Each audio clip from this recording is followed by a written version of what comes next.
1. The Coming of Solomon. The moonlight shimmered hazily, making silvery mists of illusion among the shadowy trees. A faint breeze whispered down the valley, bearing a shadow that was not of the moon mist. A faint scent of smoke was apparent. The man whose long, swinging strides, unhurried yet unswerving, had carried him for many a mile since sunrise, stopped suddenly. A movement in the trees had caught his attention, and he moved silently toward the shadows, a hand resting lightly on the hilt of his long, slim rapier. Warily he advanced, his eyes striving to pierce the darkness that brooded under the trees. This was a wild and menacing country. Death might be lurking under those trees. Then his hand fell away from the hilt, and he leaned forward. Death indeed was there, but not in such shape as might cause him fear. "The fires of Hades," he murmured. "A girl! What has harmed you, child? Be not afraid of me." The girl looked up at him, her face like a dim, white rose in the dark. "You, who are you?" Her words came in gasps. "Naught but a wanderer, a landless man, but a friend to all in need." The gentle voice sounded somehow incongruous, coming from the man. The girl sought to prop herself up on her elbow, and instantly he knelt and raised her to a sitting position, her head resting against his shoulder. His hand touched her breast and came away red and wet. "Tell me." His voice was soft, soothing, as one speaks to a babe. "Loup," she gasped, her voice swiftly growing weaker. "He and his men descended upon our village, a mile up the valley. They robbed, slew, burned. That, then, was the smoke I scented," muttered the man. "Go on, child." "I ran. He, the wolf, pursued me and caught me." The words died away in a shuddering silence. "I understand, child. Then, then he stabbed me with his dagger. Oh, bless saints, mercy." Suddenly the slim form went limp. The man eased her to the earth and touched her brow lightly. "Dead," he muttered. Slowly he rose, mechanically wiping his hands upon his cloak. A dark scowl had settled on his somber brow. Yet he made no wild, reckless vow, swore no oath by saints or devils. "Men shall die for this," he said coldly. 2. The lair of the wolf. "You are a fool." The words came in a cold snarl that curdled the hearer's blood. He who had just been named a fool lowered his eyes sullenly without answer. "You and all the others I lead." The speaker leaned forward, his fist pounding emphasis on the rude table between them. He was a tall, rangy-built man, supple as a leopard and with a lean, cruel, predatory face. His eyes danced and glittered with a kind of reckless mockery. The fellow spoken to replied sullenly, "This Solomon Kane is a demon from hell, I tell you. Faugh! Dolt! He is a man who will die from a pistol ball or a sword thrust." "So thought Jean. Juan and La Costa," answered the other grimly. "Where are they?" asked the mountain wolves that tore the flesh from their dead bones. "Where does this Kane hide? We have searched the mountains and the valleys for leagues, and we have found no trace. I tell you, Loup, he comes up from hell. I knew no good would come from hanging that friar a moon ago." The wolf strummed impatiently upon the table. His keen face, despite lines of wild living and dissipation, was the face of a thinker. The superstitions of his followers affected him not at all. "Faugh! I say again, the fellow has found some cavern or secret vale of which we do not know where he hides in the day. And at night he sallies forth and slays us," gloomily commented the other. "He hunts us down as a wolf hunts deer. By God, Loup, you name yourself wolf, but I think you have met at last a fiercer and more crafty wolf than yourself. The first we know of this man is when we find Jean, the most desperate bandit unhung, nailed to a tree with his own dagger through his breast, and the letters S, L, K, carved upon his dead cheeks. Then the Spaniard Juan is struck down, and after we find him, he lives long enough to tell us that the slayer is an Englishman, Solomon Kane, who has sworn to destroy our entire band. What then? La Costa, a swordsman second only to yourself, goes forth swearing to meet this Kane. By the demons of perdition, it seems he met him, for we found his sword-pierced corpse upon a cliff. What now? Are we all to fall before this English fiend?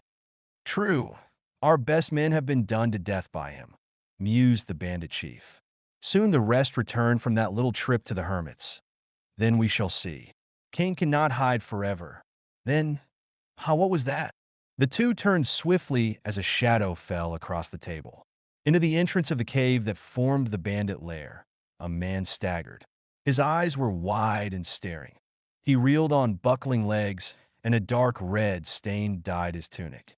He came a few tottering steps forward, then pitched across the table, sliding off onto the floor. "Hell's devils!" cursed the wolf, hauling him upright and propping him in a chair. "Where are the rest? Curse you! Dead! All dead! How? Satan's curses on you speak!" The wolf shook the man savagely, the other bandit gazing on in wide-eyed horror. "We reached the hermit's hut just as the moon rose," the man muttered. "I stayed outside to watch. The others went in to torture the hermit, to make him reveal the hiding place of his gold." "Yes, yes. Then what?" The wolf was raging with impatience. "Then the world turned red. The hut went up in a roar, and a red rain flooded the valley. Through it I saw the hermit and a tall man clad all in black, coming from the trees." "Solomon Kane!" gasped the bandit. "I knew it! I—" "Silence, fool!" snarled the chief. "Go on!" "I fled. Kane pursued, wounded me, but I outran him. Got here first." The man slumped forward on the table. "Saints and devils!" raged the wolf. "What does he look like, this Kane? Like Satan?" The voice trailed off in silence. The dead man slid from the table to lie in a red heap upon the floor. "Like Satan," babbled the other bandit. "I told you, 'tis the horned one himself. I tell you." He ceased as a frightened face peered in at the cave entrance. "Kane!" "I." The wolf was too much at sea to lie. "Keep close watch, Lamon. In a moment the rat, and I will join you." The face withdrew, and Loup turned to the other. "This ends the band," said he. "You, I, and that thief Lamon are all that are left. What would you suggest?" The rat's pallid lips barely formed the word. "Flight." "You are right. Let us take the gems and gold from the chests and flee, using the secret passageway. And Lamon, he can watch until we are ready to flee. Then, why divide the treasure 3 ways?" A faint smile touched the rat's malevolent features. Then a sudden thought smote him. He, indicating the corpse on the floor, said, "I got here first. Does that mean Kane was pursuing him here?" And as the wolf nodded impatiently, the other turned to the chests with chattering haste. The flickering candle on the rough table lighted up a strange and wild scene. The light, uncertain and dancing, gleamed redly in the slowly widening lake of blood in which the dead man lay. It danced upon the heaps of gems and coins emptied hastily upon the floor from the brass-bound chests that ranged the walls, and it glittered in the eyes of the wolf with the same gleam which sparkled from his sheathed dagger. The chests were empty, their treasure lying in a shimmering mass upon the blood-stained floor. The wolf stopped and listened. Outside was silence. There was no moon, and Lou's keen imagination pictured the dark slayer, Solomon Kane, gliding through the blackness, a shadow among shadows. He grinned crookedly. This time the Englishman would be foiled. "There is a chest yet unopened," said he, pointing. The rat, with a muttered exclamation of surprise, bent over the chest indicated. With a single, cat-like motion, the wolf sprang upon him, sheathing his dagger to the hilt in the rat's back, between the shoulders. The rat sagged to the floor without a sound. He sheathed his dagger to the hilt in the rat's back. "Why divide the treasure 2 ways?" murmured Loup, wiping his blade upon the dead man's doublet. "Now for Lamon." He stepped toward the door, then stopped and shrank back. At first he thought that it was the shadow of a man who stood in the entrance. Then he saw that it was a man himself, though so dark and still he stood that a fantastic semblance of shadow was lent him by the guttering candle. A tall man, as tall as Loup he was, clad in black from head to foot, in plain, close-fitting garments that somehow suited the somber face. Long arms and broad shoulders betokened the swordsman, as plainly as the long rapier in his hand. The features of the man were saturnine and gloomy. A kind of dark pallor lent him a ghostly appearance in the uncertain light, an effect heightened by the satanic darkness of his lowering brows. Eyes, large, deep-set, and unblinking, fixed their gaze upon the bandit, and looking into them, Loup was unable to decide what color they were. Strangely, the Mephistophelian trend of the lower features was offset by a high, broad forehead, though this was partly hidden by a featherless hat. That forehead marked the dreamer, the idealist, the introvert, just as the eyes and the thin, straight nose betrayed the fanatic. An observer would have been struck by the eyes of the two men who stood there, facing each other.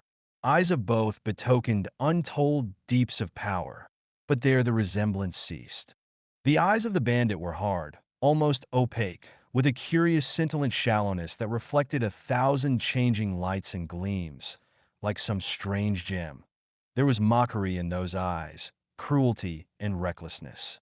The eyes of the man in black, on the other hand, deep-set and staring from under prominent brows, were cold but deep.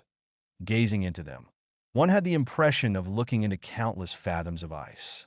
Now the eyes clashed, and the wolf, who was used to being feared, felt a strange coolness on his spine. The sensation was new to him, a new thrill to one who lived for thrills, and he laughed suddenly. "You are Solomon Kane, I suppose?" he asked, managing to make his question sound politely incurious. "I am Solomon Kane." The voice was resonant and powerful. "Are you prepared to meet your God?" "Why, monsieur," Loup answered, bowing. "I assure you I am as ready as I ever will be." "I might ask monsieur the same question." "No doubt I stated my inquiry wrongly," Kane said grimly. "I will change it. Are you prepared to meet your master, the devil?" "As to that, monsieur," Loup examined his fingernails with elaborate unconcern, "I must say that I can at present render a most satisfactory account to his horned excellency, though really I have no intention of so doing, for a while at least." Loup did not wonder as to the fate of Lamon. Kane's presence in the cave was sufficient answer that did not need the trace of blood on his rapier to verify it.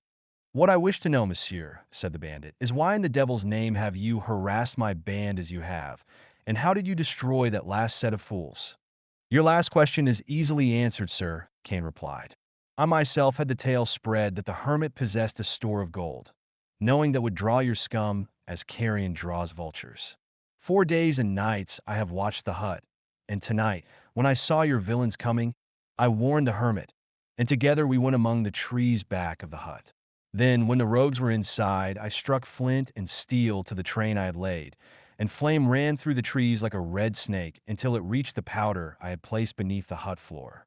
Then the hut and 13 sinners went to hell in a great roar of flame and smoke.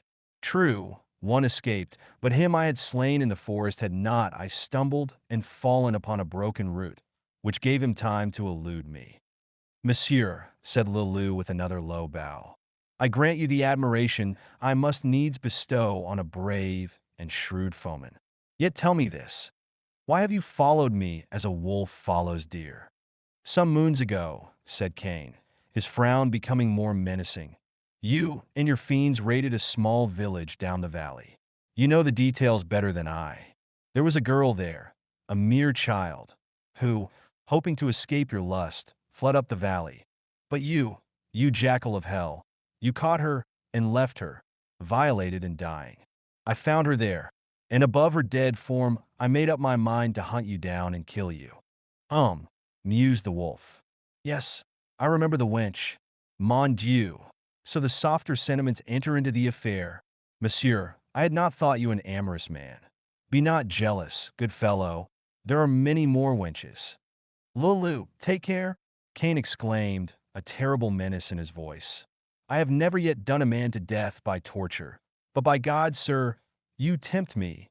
The tone, and more especially the unexpected oath, coming as it did from Kane, slightly sobered Loup. His eyes narrowed and his hand moved toward his rapier. The air was tense for an instant. Then the wolf relaxed elaborately. "Who was the girl?" he asked idly. "Your wife?" "I never saw her before," answered Kane. "Non d'un nom, sois a bandit." "What sort of a man are you, monsieur?" who takes up a feud of this sort merely to avenge a wench unknown to you. That, sir, is my own affair. It is sufficient that I do so. Kane could not have explained, even to himself, nor did he ever seek an explanation within himself. A true fanatic, his promptings were reasons enough for his actions. You are right, monsieur. Loup was sparring now for time. Casually he edged backward inch by inch, with such consummate acting skill that he aroused no suspicion even in the hawk who watched him. Monsieur, said he, possibly you will say that you are merely a noble cavalier, wandering about like a true Galahad, protecting the weaker. But you and I know different. There on the floor is the equivalent to an emperor's ransom. Let us divide it peaceably.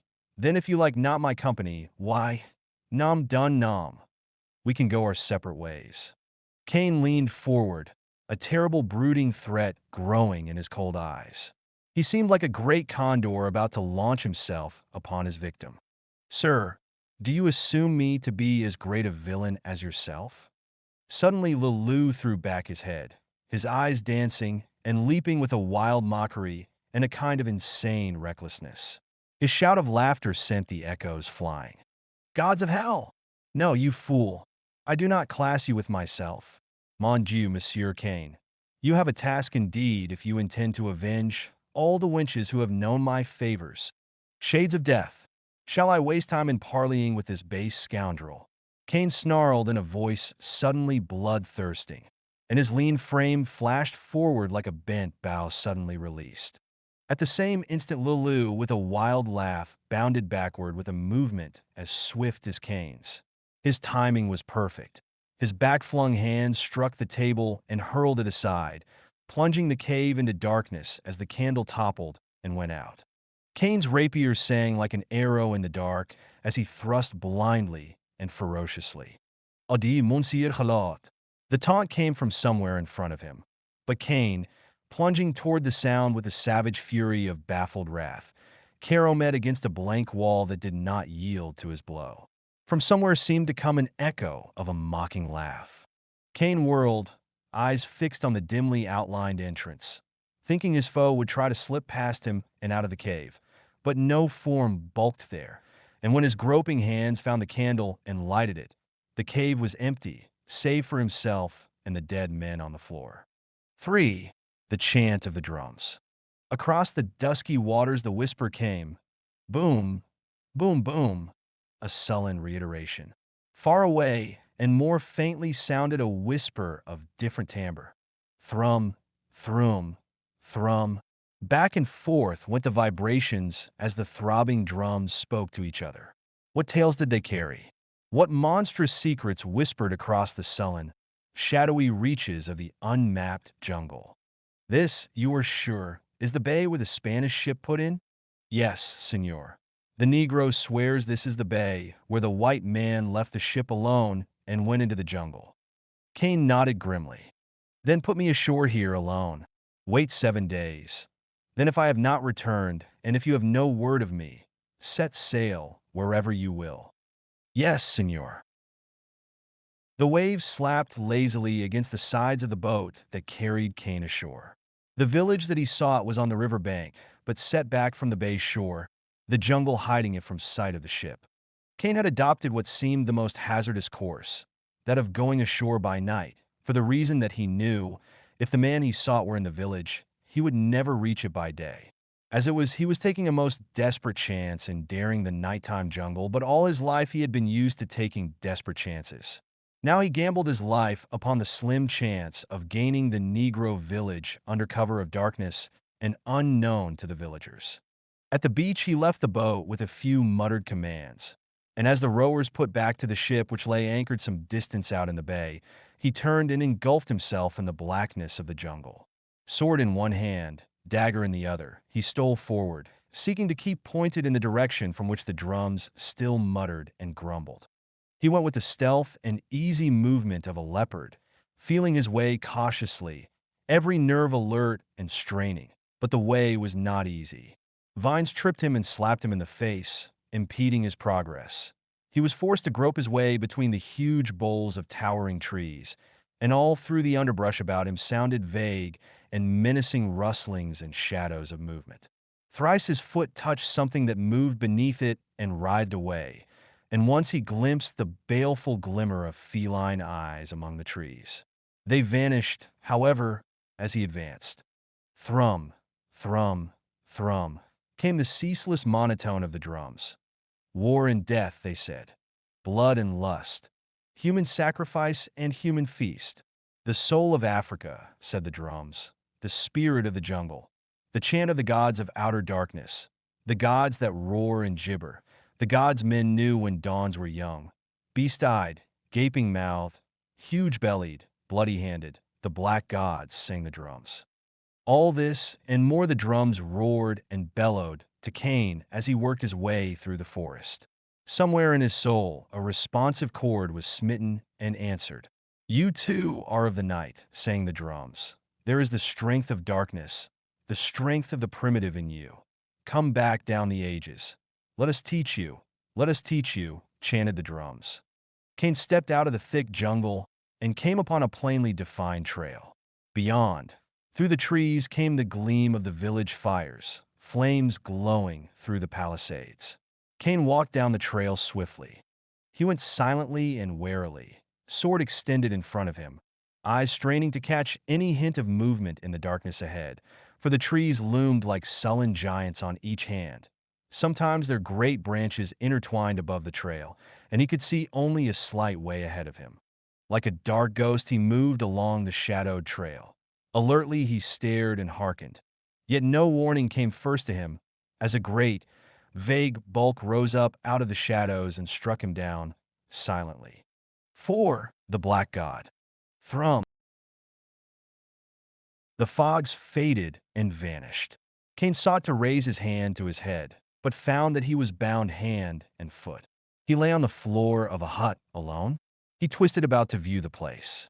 No, two eyes glimmered at him from the darkness. Now a form took shape, and Kane, still mazed, believed that he looked on the man who had struck him unconscious. Yet no, this man could never strike such a blow. He was lean, withered, and wrinkled. The only thing that seemed alive about him were his eyes, and they seemed like the eyes of a snake. The man squatted on the floor of the hut, near the doorway, naked save for a loincloth and the usual paraphernalia of bracelets, anklets, and armlets. Weird fetishes of ivory, bone and hide, animal and human, adorned his arms and legs. Suddenly and unexpectedly, he spoke in English. "How you wake, white man? Why you come here?" Kane asked the inevitable question, following the habit of the Caucasian. "You speak my language. How is that?" The black man grinned. "I slave, long timey boy. Mean longa juju mammy great fetish. No black man like me. You white man, you hunt brother?" Kane snarled. "I, brother, I seek a man, yes." The Negro nodded. "Maybe so you find man. He dies." Again the Negro grinned. "Me powerful juju man," he announced apropos of nothing. He bent closer. "White man you hunt. Eyes like a leopard, Yes? Ha, ha, ha, ha. Listen, white man, man with eyes of a leopard. He and Chief Song a make powerful palaver. They blood brothers now. Say nothing. I help you. You help me, Why should you help me?" asked Kane suspiciously. The juju man bent closer and whispered. "White man Songa's right-hand man. Songa more powerful than Longa. White man mighty juju. Nlonga's white brother kill man with eyes of a leopard. Be blood brother to Nlonga. Nlonga be more powerful than Songa," Palaver said. And like a dusky ghost he floated out of the hut so swiftly that Kane was not sure, but that the whole affair was a dream. Without, Kane could see the flare of fires. The drums were still booming, but close at hand the tones merged and mingled, and the impulse-producing vibrations were lost. All seemed a barbaric clamor without rhyme or reason. Yet there was an undertone of mockery there, savage and gloating. Lies, thought Kane, his mind still swimming. Jungle lies like jungle women that lure a man to his doom. Two warriors entered the hut, black giants, hideous with paint and armed with crude spears. They lifted the white man and carried him out of the hut. They bore him across an open space, leaned him upright against a post, and bound him there. About him, behind him and to the side, a great semicircle of black faces leered and faded in the firelight as the flames leaped and sank. There in front of him loomed a shape hideous and obscene, a black, formless thing, a grotesque parody of the human. Still, brooding, blood-stained, like the formless soul of Africa, the horror, the black god. And in front and to each side, upon roughly carven thrones of teakwood, sat two men. He who sat upon the right was a black man, huge, ungainly, a gigantic and unlovely mass of dusky flesh and muscles. Small, hog-like eyes blinked out over sin-marked cheeks. Huge, flabby red lips pursed in fleshly haughtiness. The other. "Ah, monsieur, we meet again." The speaker was far from being the debonair villain who had taunted Kane in the cavern among the mountains. His clothes were rags. There were more lines in his face. He had sunk lower in the years that had passed. Yet his eyes still gleamed and danced with their old recklessness, and his voice held the same mocking timbre. "The last time I heard that accursed voice," said Kane calmly, "was in a cave, in darkness, whence you fled like a hunted rat." Under different conditions," answered Loup imperturbably. "What did you do after blundering about like an elephant in the dark?" Kane hesitated, then, "I left the mountain. By the front entrance?" "Yes. I might have known you were too stupid to find the secret door." "Hoofs of the devil! Had you thrust against the chest with the golden lock which stood against the wall, the door had opened to you and revealed the secret passageway through which I went. I traced you to the nearest port, and there took ship and followed you to Italy, where I found you had gone. I, by the saints, you nearly cornered me in Florence." "How? How? How?" "I was climbing through a back window, while Monsieur Galahad was battering down the front door of the tavern. And had your horse not gone lame, you would have caught up with me on the road to Rome. Again, the ship on which I left Spain had barely put out to sea when Monsieur Galahad rides up to the wharfs. Why have you followed me like this? I do not understand." "Because you are a rogue whom it is my destiny to kill," answered Kane coldly. He did not understand. All his life he had roamed about the world aiding the weak and fighting oppression. He neither knew nor questioned why. That was his obsession, his driving force of life. Cruelty and tyranny to the weak sent a red blaze of fury, fierce and lasting, through his soul. When the full flame of his hatred was wakened and loosed, there was no rest for him until his vengeance had been fulfilled to the uttermost. If he thought of it at all, he considered himself a fulfiller of God's judgment, a vessel of wrath to be emptied upon the souls of the unrighteous. Yet in the full sense of the word, Solomon Kane was not wholly a Puritan, though he thought of himself as such. Loup shrugged his shoulders. "I could understand had I wronged you personally. Mon Dieu, I, too, would follow an enemy across the world, but though I would have joyfully slain and robbed you, I never heard of you until you declared war on me." Kane was silent, his still fury overcoming him. Though he did not realize it, the wolf was more than merely an enemy to him. The bandit symbolized, to Kane, all the things against which the Puritan had fought all his life: cruelty, outrage, oppression, and tyranny. Loup broke in on his vengeful meditations. "What did you do with the treasure which, gods of Hades, took me years to accumulate? Devil take it, I had time only to snatch a handful of coins and trinkets as I ran. I took such as I needed to hunt you down. The rest I gave to the villages which you had looted." "Saints and the devil," swore Loup. "Monsieur, you are the greatest fool I have yet met. To throw that vast treasure. By Satan, I rage to think of it in the hands of base peasants, vile villagers. Yet ho, ho, ho, ho, they will steal and kill each other for it. That is human nature." "Yes, damn you," flamed Kane suddenly, showing that his conscience had not been at rest. "Doubtless they will, being fools. Yet what could I do? Had I left it there, people might have starved and gone naked for lack of it. More, it would have been found, and theft and slaughter would have followed anyway. You are to blame, for had this treasure been left with its rightful owners, no such trouble would have ensued." The wolf grinned without reply. Cain not being a profane man, His rare curses had double effect and always startled his hearers, no matter how vicious or hardened they might be. It was Kane who spoke next. "Why have you fled from me across the world? You do not really fear me." "No, you are right. Really, I do not know. Perhaps flight is a habit which is difficult to break. I made my mistake when I did not kill you that night in the mountains. I'm sure I could kill you in a fair fight, yet I have never even, ere now, sought to ambush you. Somehow I have not had a liking to meet you, monsieur. A whim of mine, a mere whim. Then, mon Dieu, mayhap I have enjoyed a new sensation, and I had thought that I had exhausted the thrills of life. And then a man must either be the hunter or the hunted. Until now, monsieur, I was the hunted, but I grew weary of the role. I thought I had thrown you off the trail." A Negro slave brought from this vicinity told a Portugal ship captain of a white man who landed from a Spanish ship and went into the jungle. "I heard of it and hired the ship, paying the captain to bring me here. Monsieur, I admire you for your attempt, but you must admire me too. Alone I came into this village, and alone among savages and cannibals with some slight knowledge of the language learned from a slave aboard ship, I gained the confidence of King Songa and supplanted that mummer, Nlonga. I am a braver man than you, monsieur, for I had no ship to retreat to, and a ship is waiting for you." "I admire your courage," said Kane, "but you are content to rule amongst cannibals. You the blackest soul of them all. I intend to return to my own people when I have slain you. Your confidence would be admirable were it not amusing." "Ho, Golka!"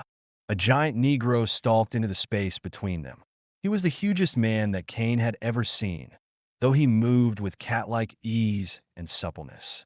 His arms and legs were like trees, and the great, sinuous muscles rippled with each motion. His ape-like head was set squarely between gigantic shoulders.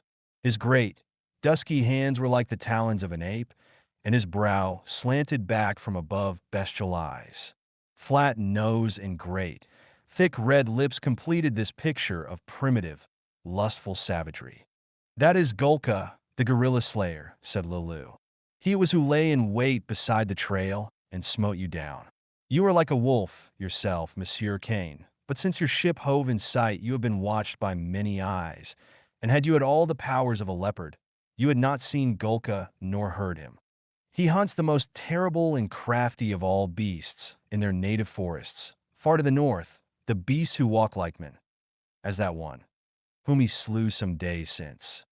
Kane, following Lulu's fingers, made out a curious, man-like thing, dangling from a roof pole of a hut.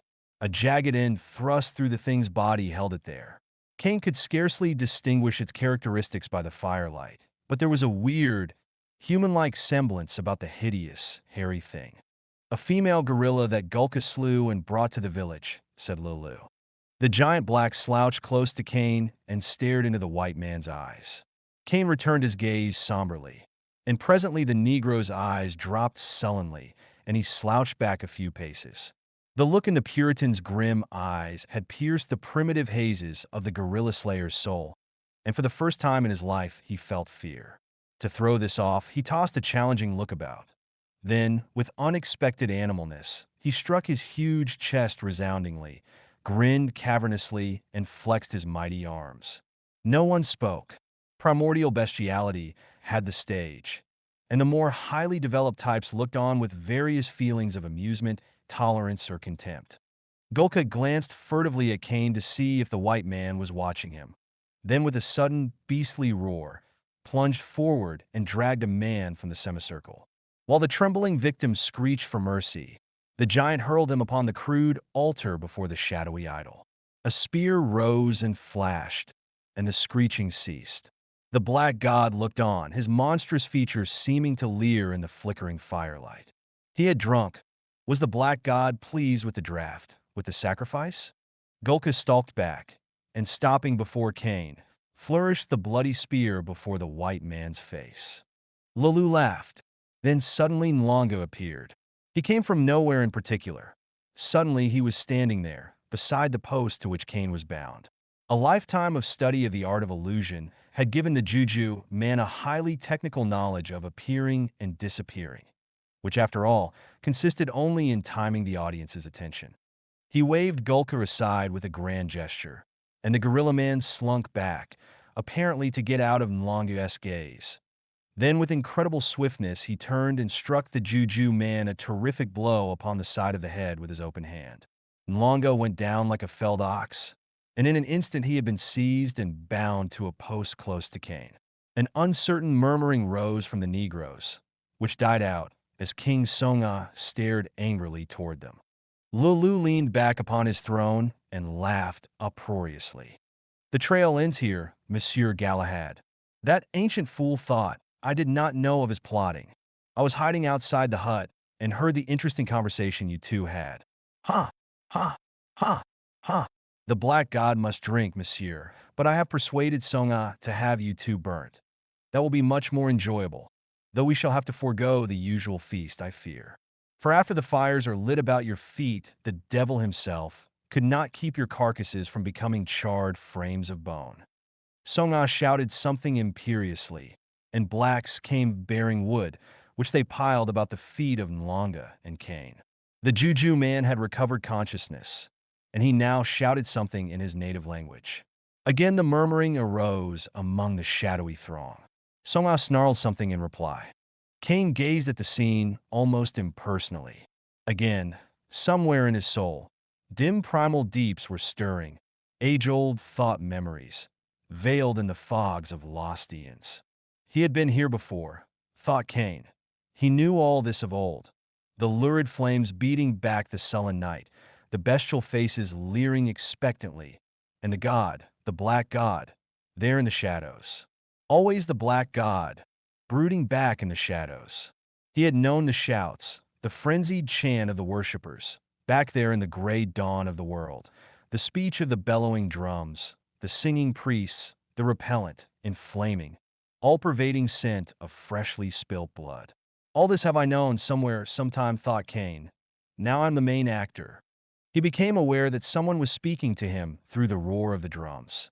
He had not realized that the drums had begun to boom again. The speaker was Nlonga. "Me powerful Juju man. Watch now. I work mighty magic." Songa. His voice rose in a screech that drowned out the wildly clamoring drums. Songa grinned at the words Nlonga screamed at him.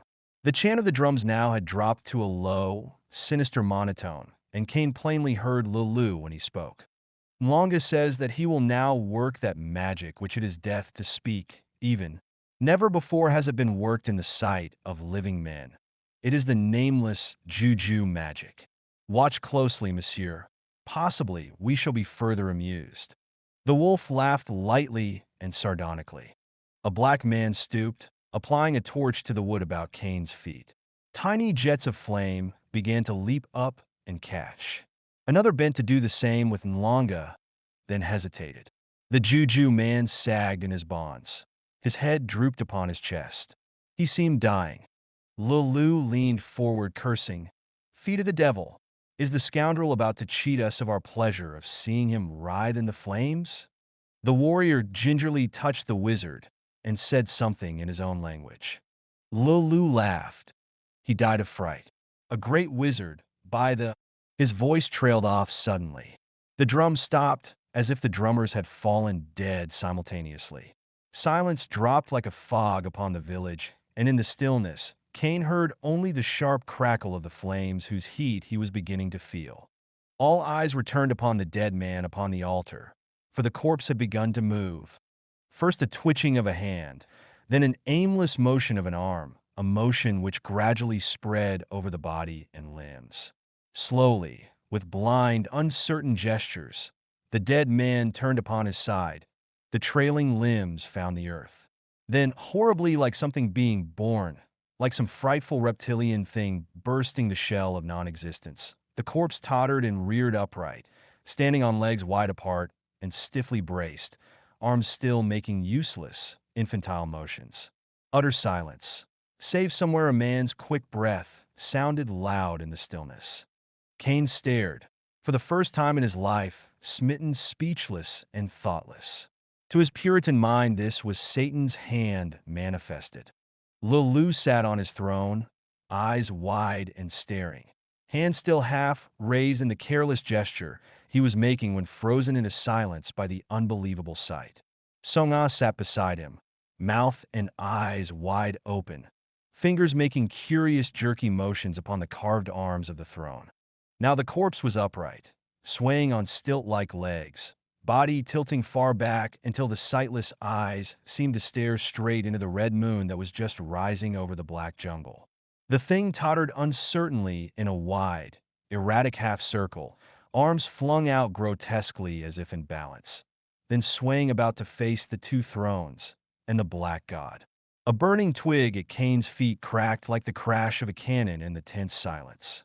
The horror thrust forth a black foot. It took a wavering step, another. Then with stiff, jerky, and automaton-like steps, legs straddled far apart, the dead man came toward the two who sat in speechless horror to each side of the black god. Ah-H-H. From somewhere came the explosive sigh, from that shadowy semicircle where crouched the terror-fascinated worshippers. Straight on stalked the grim specter. Now it was within 3 strides of the thrones, and Loup, faced by fear for the first time in his bloody life, cringed back in his chair, while Song-ah, with a superhuman effort breaking the chains of horror that held him helpless, shattered the night with a wild scream and, springing to his feet, lifted a spear, shrieking and gibbering in wild menace. Then, as the ghastly thing halted not its frightful advance, he hurled the spear with all the power of his great, black muscles, and the spear tore through the dead man's breast with a rending of flesh and bone. Not an instant halted the thing, for the dead die not, and Song-ah the king stood frozen, arms outstretched as if to fend off the terror. An instant they stood so, leaping firelight and eerie moonlight etching the scene forever in the minds of the beholders. The changeless staring eyes of the corpse looked full into the bulging eyes of Song-ah, where were reflected all the hells of horror. Then with a jerky motion, the arms of the thing went out and up. The dead hands fell on Song-ah's shoulders.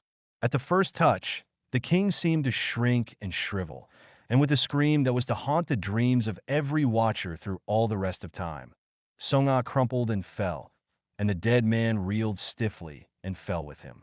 Motionless lay the two at the feet of the black god, and to Kane's dazed mind it seemed that the idol's great, inhuman eyes were fixed upon them with terrible, still laughter. The dead man reeled and fell with him. At the instant of the king's fall, a great shout went up from the blacks, and Kane, with a clarity lent his subconscious mind by the depths of his hate, looked for Loup and saw him spring from his throne and vanish in the darkness.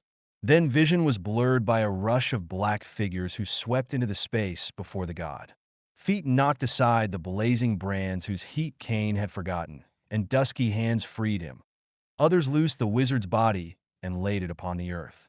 Kane dimly understood that the blacks believed this thing to be the work of Nlonga, and that they connected the vengeance of the wizard with himself. He bent, laid a hand on the Juju man's shoulder. No doubt of it. He was dead. The flesh was already cold. He glanced at the other corpses. Song-ah was dead too, and the thing that had slain him lay now without movement. Kane started to rise, then halted. Was he dreaming, or did he really feel a sudden warmth in the dead flesh he touched? Mind reeling, he again bent over the wizard's body, and slowly he felt warmness steal over the limbs and the blood begin to flow sluggishly through the veins again. Then Nlonga opened his eyes and stared up into Kane's with the blank expression of a newborn babe. Kane watched, flesh crawling, and saw the knowing, reptilian glitter come back, saw the wizard's thick lips part in a wide grin. Nlonga sat up, and a strange chant arose from the Negroes. Kane looked about. The blacks were all kneeling, swaying their bodies to and fro, and in their shouts Kane caught the word Nlonga, repeated over and over in a kind of fearsomely ecstatic refrain of terror and worship. As the wizard rose, they all fell prostrate. Nlonga nodded, as if in satisfaction. "Great juju, great fetish me," he announced to Kane. "You see? My ghost go out, kill Song-ah, come back to me. Great magic. Great fetish me." Kane glanced at the black god looming back in the shadows, at Nlonga, who now flung out his arms toward the idol as if an invocation. I am everlasting, Cain thought the black god said.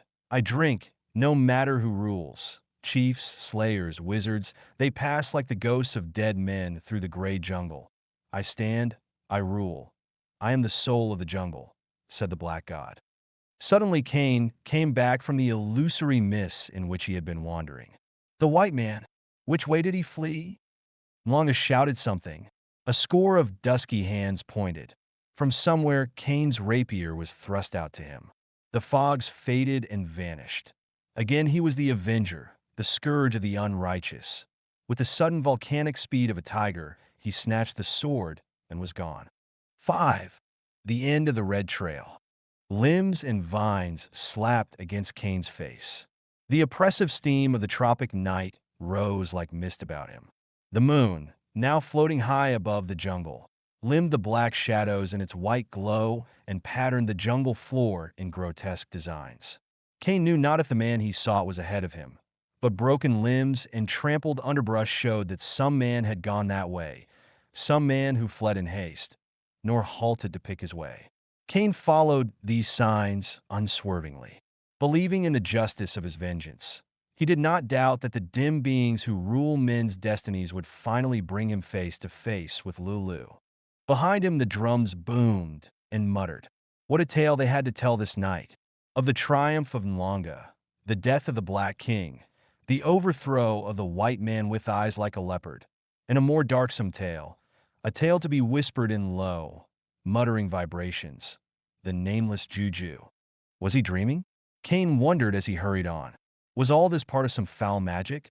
He had seen a dead man rise and slay and die again. He had seen a man die and come to life again.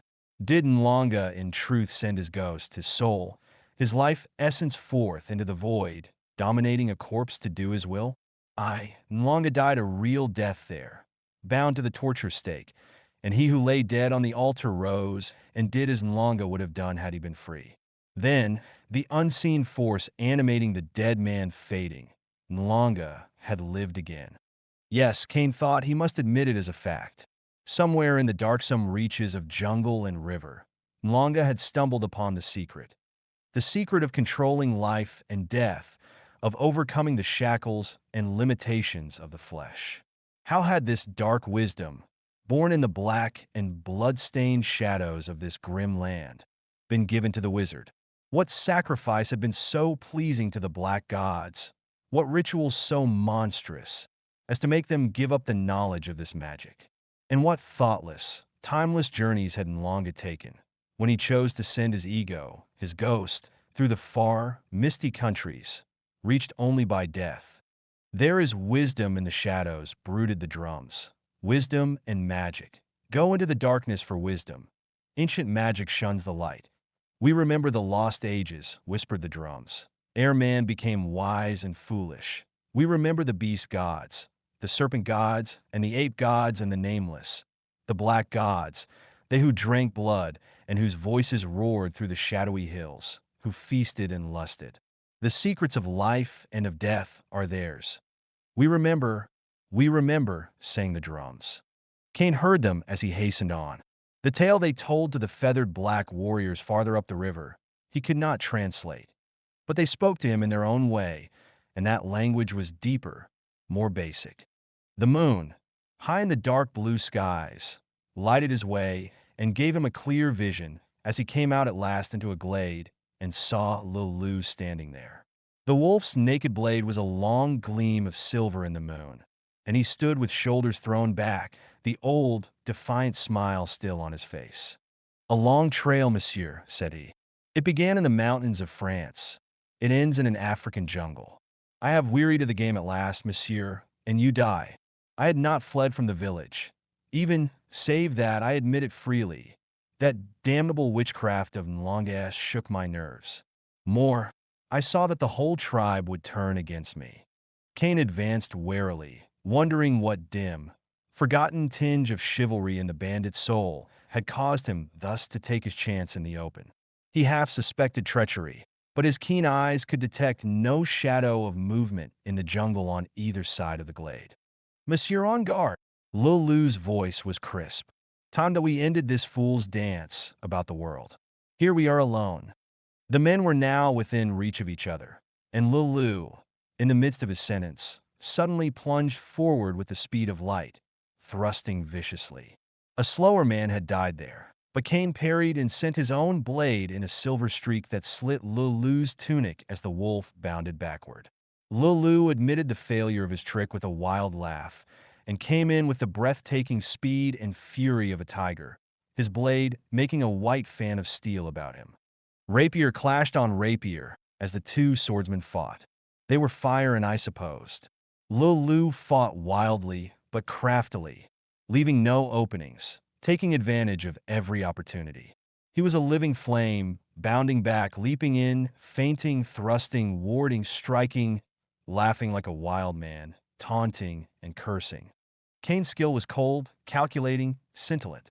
He made no waste movement, no motion not absolutely necessary. He seemed to devote more time and effort toward defense than did Lou, yet there was no hesitancy in his attack, and when he thrust, his blade shot out with the speed of a striking snake. There was little to choose between the men as to height, strength, and reach. Lou was the swifter by a scant, flashing margin, but Kane's skill reached a finer point of perfection. The wolf's fencing was fiery, dynamic, like the blast from a furnace.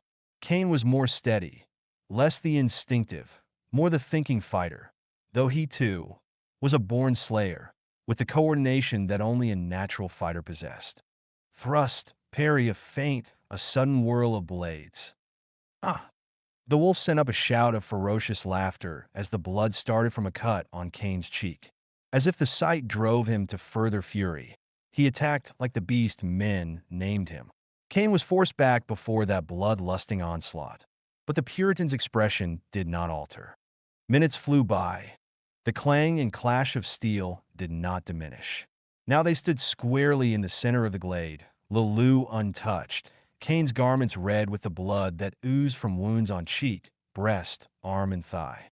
The wolf grinned savagely and mockingly in the moonlight, but he had begun to doubt. His breath came hissing fast, and his arm began to weary.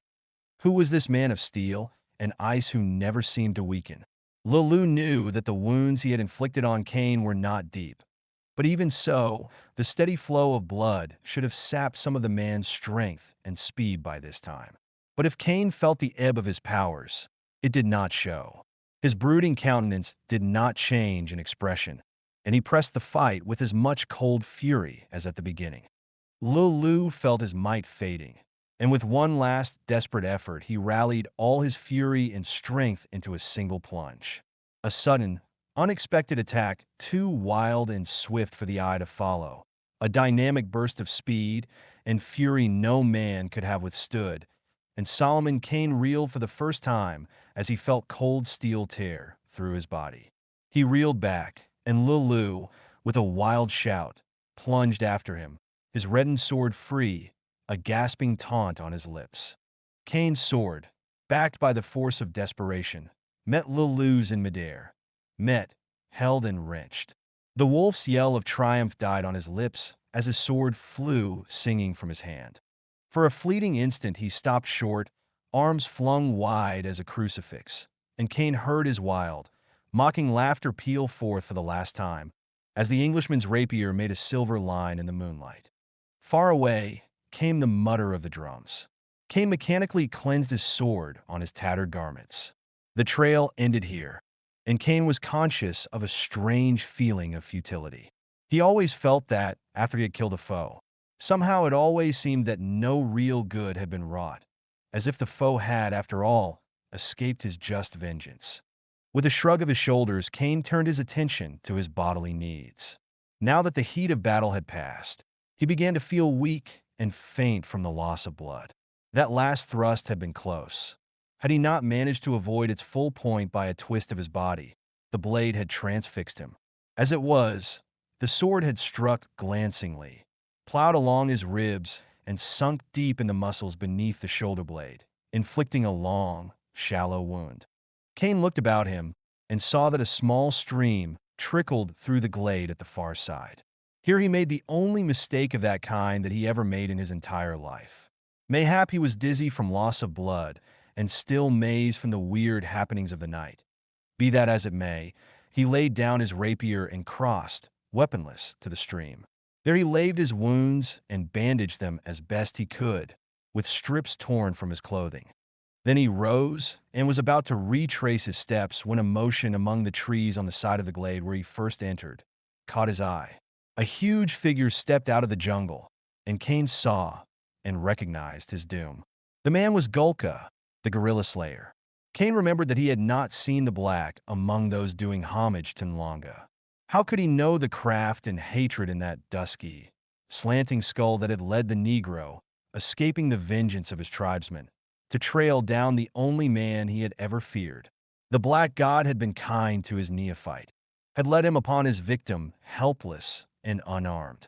Now Gulka could kill his man openly and slowly, as a leopard kills, not smiting him down from ambush as he had planned, silently and suddenly. A wide grin split the Negro's face, and he moistened his lips. Kane, watching him, was coldly and deliberately weighing his chances. Gulka had already spied the rapiers. He was closer to them than was Kane. The Englishman knew that there was no chance of his winning in a sudden race for the swords. A slow, deadly rage surged in him, the fury of helplessness. The blood churned in his temples, and his eyes smoldered with a terrible light as he eyed the Negro. His fingers spread and closed like claws. They were strong, those hands. Men had died in their clutch. Even Gulka's huge black column of a neck might break like a rotten branch between them. A wave of weakness made the futility of these thoughts apparent to an extent that needed not the verification of the moonlight glimmering from the spear in Gulka's black hand. Kane could not even have fled had he wished, and he had never fled from a single foe. The gorilla slayer moved out into the glade. Massive, terrible, he was the personification of the primitive, the Stone Age. His mouth yawned in a red cavern of a grin. He bore himself with the haughty arrogance of savage might. Kane tensed himself for the struggle that could end but one way. He strove to rally his waning forces. Useless. He had lost too much blood. At least he would meet his death on his feet. And somehow he stiffened his buckling knees and held himself erect, though the glade shimmered before him in uncertain waves, and the moonlight seemed to have become a red fog through which he dimly glimpsed the approaching black man. Kane stooped, though the effort nearly pitched him on his face. He dipped water in his cupped hands and dashed it into his face. This revived him, and he straightened, hoping that Gulka would charge and get it over with before his weakness crumpled him to the earth. Gulka was now about the center of the glade, moving with the slow, easy stride of a great cat stalking a victim. He was not at all in a hurry to consummate his purpose. He wanted to toy with his victim, to see fear come into those grim eyes which had looked him down, even when the possessor of those eyes had been bound to the death stake. He wanted to slay, at last slowly, glutting his tigerish bloodlust and torture lust to the fullest extent. Then suddenly he halted, turned swiftly, facing another side of the glade.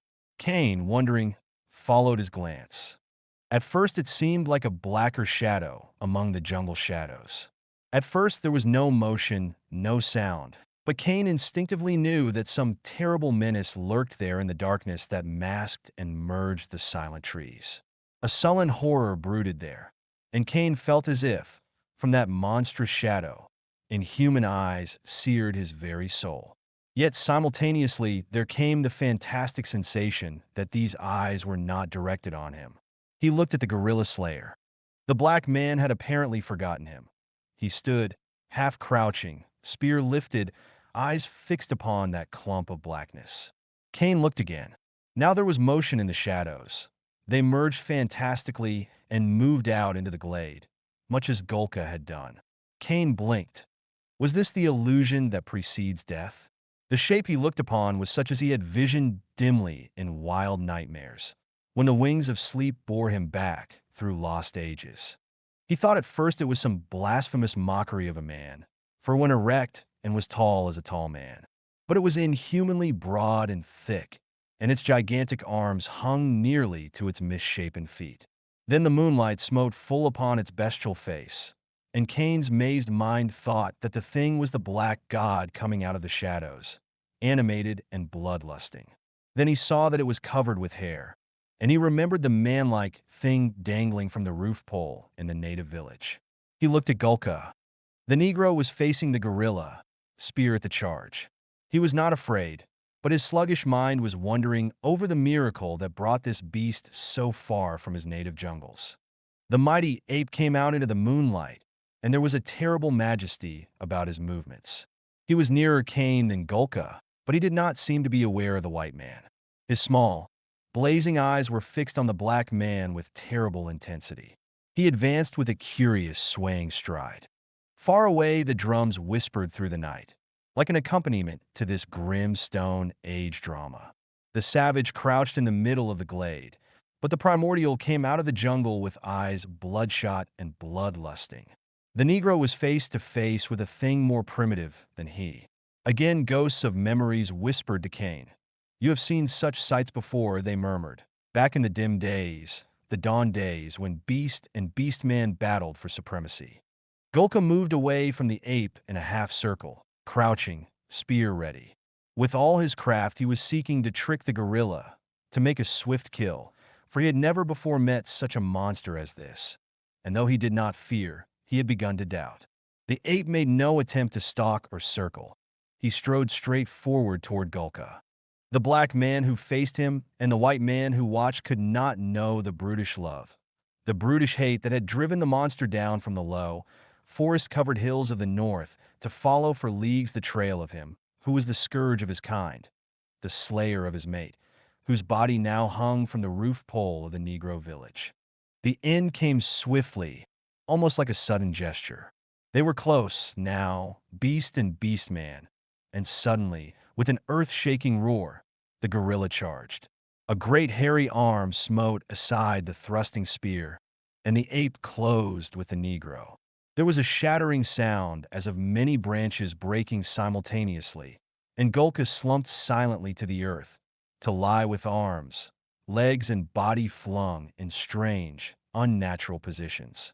The ape towered an instant above him, like a statue of the primordial triumphant.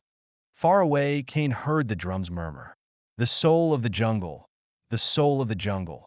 This phrase surged through his mind with monotonous reiteration. The three who had stood in power before the black god that night. Where were they? Back in the village where the drums rustled lay Songa, King Songa, once lord of life and death, now a shriveled corpse with a face set in a mask of horror. Stretched on his back in the middle of the glade lay he whom Cain had followed many a league by land and sea. And Gulka the gorilla slayer lay at the feet of his killer, broken at last by the savagery which had made him a true son of this grim land which had at last overwhelmed him. Yet the black god still reigned, thought Cain dizzily, brooding back in the shadows of this dark country, bestial, bloodlusting, caring not who lived or died, so that he drank.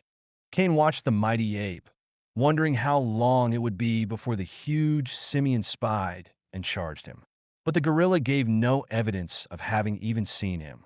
Some dim impulse of vengeance yet unglutted prompting him, he bent and raised the Negro. Then he slouched toward the jungle, Gulka's limbs trailing limply and grotesquely. As he reached the trees, the ape halted, whirling the giant form high in the air with seemingly no effort, and dashed the dead man up among the branches. There was a rending sound as a broken, projecting limb tore through the body hurled so powerfully against it, and the dead gorilla slayer dangled there hideously. A moment the clear moon limned the great ape in its glimmer, as he stood silently gazing up at his victim. Then, like a dark shadow, he melted noiselessly into the jungle. Cain walked slowly to the middle of the glade and took up his rapier. The blood had ceased to flow from his wounds, and some of his strength was returning, enough, at least, for him to reach the coast where his ship awaited him. He halted at the edge of the glade for a backward glance at Lou's upturned face and still form, white in the moonlight, and at the dark shadow among the trees that was Gulka, left by some bestial whim, hanging as the she-gorilla hung in the village. Afar the drums muttered, The wisdom of our land is ancient. The wisdom of our land is dark. Whom we serve, we destroy. Flee if you would live, but you will never forget our chant. Never, never, sang the drums. Kane turned to the trail which led to the beach and the ship waiting there.